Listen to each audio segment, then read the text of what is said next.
Recently I made a video about the Protestant Reformation.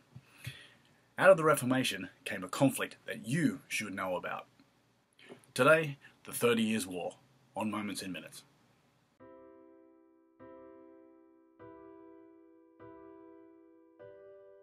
So the 16th century produced what we now term the Protestant Reformation, which split Europe into two major religious groups, Protestant Christians and Catholic Christians. And these two groups vied for power for more than 100 years. Two of the most serious conflicts happened in what is now modern-day Czech Republic and France, the Bohemian Revolt of 1618 and the Huguenot Revolt of 1621. Now, these two events can be considered the start of the 30 Years' War.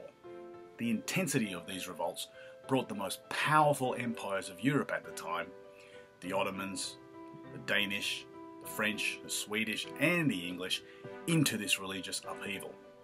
However, no decisive territorial gain was made by any military force or country, and the war turned into a stalemate, which ended with the signing of the Peace of Westphalia in 1648.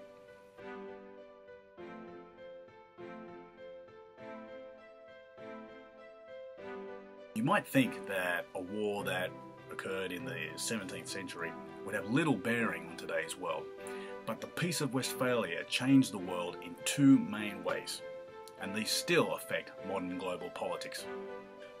Firstly, it limited the power of the monarchs in Europe and gave more power to constituencies and governments.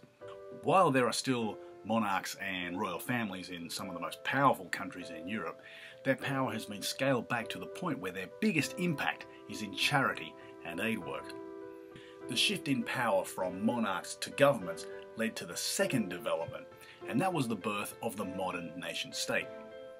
The Peace of Westphalia outlined fixed territories for the countries involved in the conflict and set a precedent for future territorial disputes. And it also changed the nature of the relationship between the people and their rulers. After the war, the people of a nation were now under the power of their state and not a monarch or a religion. Ever since the end of this conflict, Western capitalist nations have been founded on these governing principles that separate church, monarch and state and give ultimate power to democratically elected governments. Thank you so much for your time today. Moments in Minutes is a channel dedicated to making history more accessible to you, the modern day scholar. We give you the what and the how, but more importantly the why of history, why it matters to you and why it's important for today's modern world. If you have any historical events that you would like me to cover in future episodes, please let me know in the comments section below. And don't forget to subscribe to Moments in Minutes, creating history every week.